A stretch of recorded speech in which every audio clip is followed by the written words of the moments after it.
And the lecturer is David Barad. David Barad is a partner to and a director of clinical art and science and senior scientist in the Center of Human Reproduction in New York. And David is going to give us a lecture on is human growth hormone effective in improving ovarian stimulation? Yes. It's really, thank you for the kind introduction, and thank you all for staying awake till the end of the day. It's been quite a day, quite a number of wonderful speakers, and I'm honored to be among them. Human growth hormone. Okay, I have to turn this way. And the pointer, which is the pointer? Okay. So this is my conflict. No conflicts to declare in this particular talk. Growth hormone is a 191 amino acid single-chain polypeptide synthesized by the anterior pituitary gland.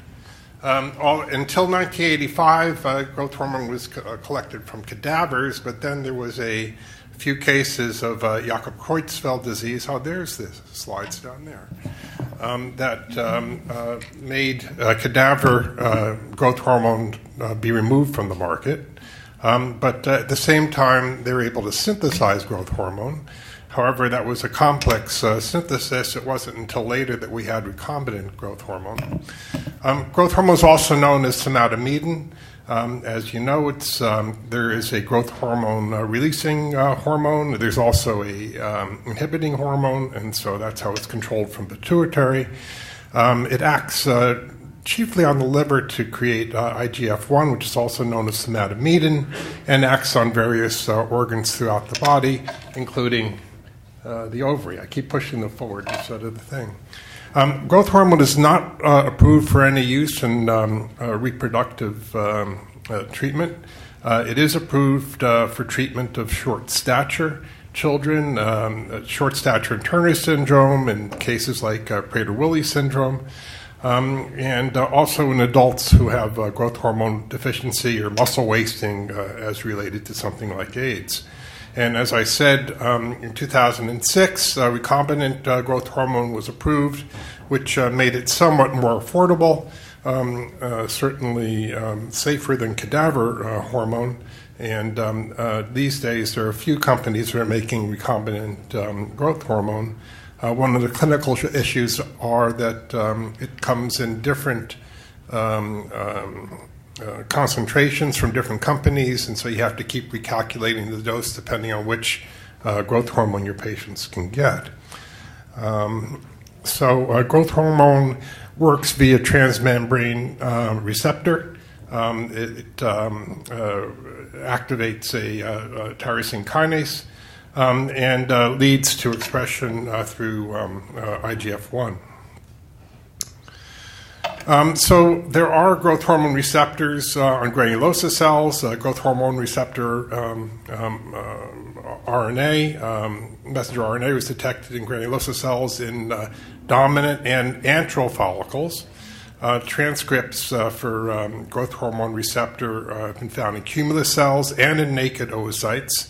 And it's been shown that if giving growth hormone in vivo, enhanced in vitro maturation in human GV oocytes retrieved from small follicles, and growth hormone, oocytes retrieved from older women were shown to have less growth hormone receptors than those of younger women. So it seems to be involved.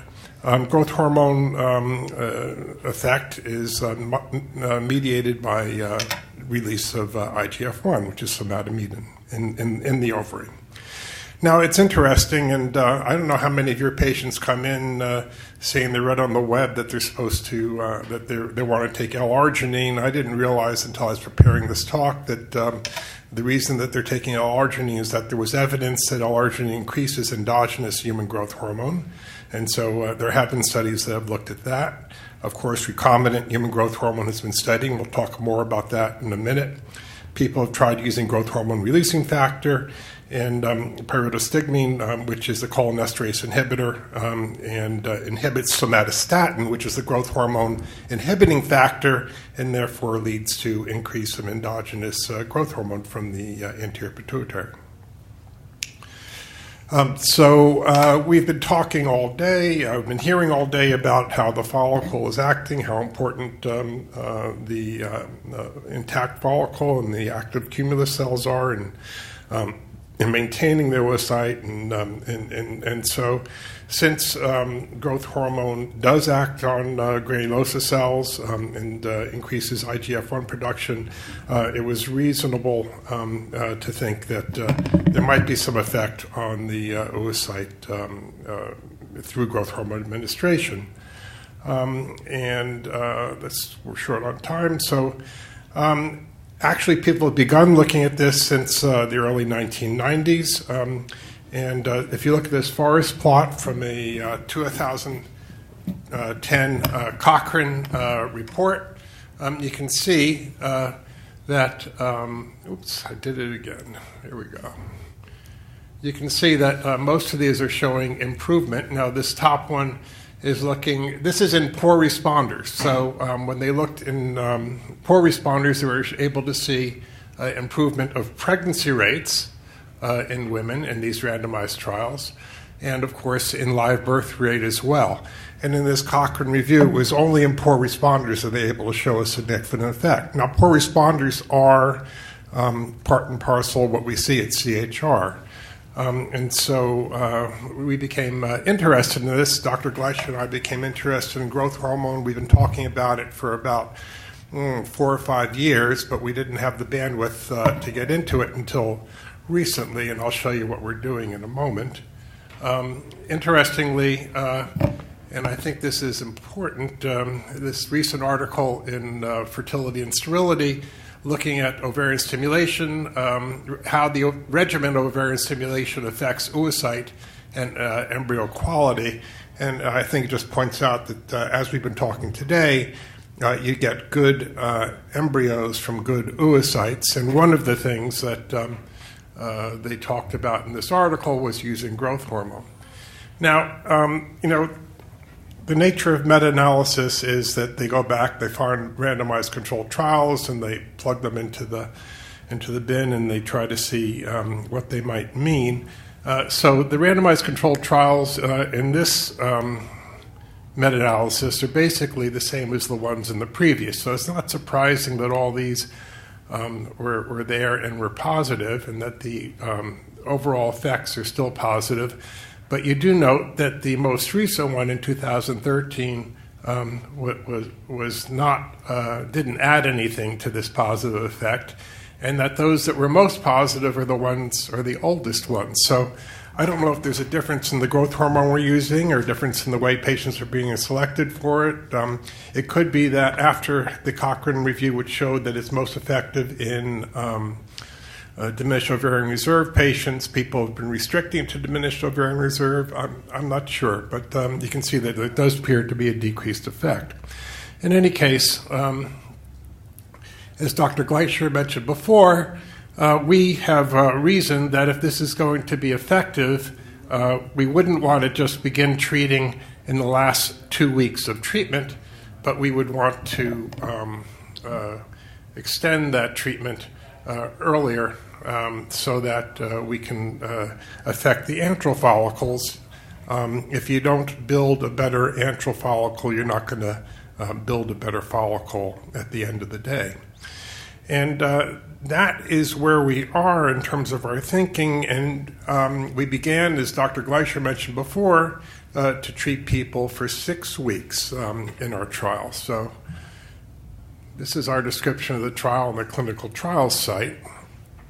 And we restricted this trial to patients who had failed a cycle at IVF. These are people who have all been previously treated with our protocols, all had previously received DHEA, who had all failed to produce more than they produced 3 or fewer follicles, obviously didn't achieve pregnancy, and they had to be less than 44 years old. And thus far, we wanted to target 30 participants. Our rationale was that in using these worst prognosis patients, if we could see an effect, we'd have more sensitivity to see it. Growth hormone has been used in various doses in the past, anywhere from 4 to 12 units. So we initially targeted 5.7 units, which is 1.9 milligrams. Our patients, in taking that dose for 6 weeks, almost universally experienced joint pain, wrist swelling, ankle swelling, pain in their knees. So just to keep them in the trial, we decreased the dose to 1 milligram, which is 3 units. And this is a open label randomized controlled trial. These patients are highly motivated for treatment. They know what they're taking. If they're randomized to the non-growth hormone group, they're aware that they're not taking growth hormone. If they're in the growth hormone group, they're actually purchasing the growth hormone, which here in the United States is very expensive. It can increase the cost of treatment by $1,000 or $2,000. Thus far, we've had about 15 patients who we were able to recruit into the trial. It's about a year or so that we've been doing the trial. In that group, that very unfavorable group, we thus far have had 1 pregnant patient in the treated group. That's roughly 1 out of 7 in the treatment side, right? But it's too early to really talk about that in terms of any formal calculations. Now, as I said, we limited this to people who are less than 44 years old. And so we had a number of patients who were also very unfavorable but didn't qualify for the trial because they were too old. We've actually had an additional 28 patients who chose to use growth hormone, although they didn't qualify for the trial. And in that group, we've been able to be more flexible in the way we've been administering the growth hormone. And so we've had people who've gone through 1 cycle and not been very successful, and they've chosen to go through another cycle.